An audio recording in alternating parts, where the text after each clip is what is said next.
কান্না করতেছো কেন? বনু আমার ডেকটি ভেঙে দিয়েছে। হ্যাঁ, মাটির ডেক ভেঙে গেছে। তাই তুমি বনুর সামনে ডেক নিয়ে খেলা করো কেন? মাটির জিনিস নিয়ে। আমি না তোমাকে নিষেধ করেছিলাম যে বনু যখন সজাগ থাকবে তখন তুমি মাটির জিনিসগুলো দিয়ে খেলা করবে না।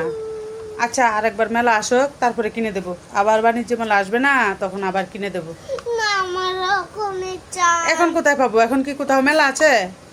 এগুলো তো মেলাতে উঠে, মাটির জিনিস মেলাতে উঠে। আমার এখনই চাই। আচ্ছা, মেলা আসলে তোমাকে কিনে দেবো, কান্না করে না। দেখি তো কান্না করছে কেন? ই ও তো জ্বর হয়েছে, তাই টুপি কই পিছি পিছি। তোমার জ্বর হয়েছে তোমার? রাধে অন্না, রাধে রাধে তুমি কি দাও ঠাকুর রে? রাধে রাধে। আবি, বলতে পারো তুমি? হ্যাঁ, রাধে রাধে রাধে। রাধে।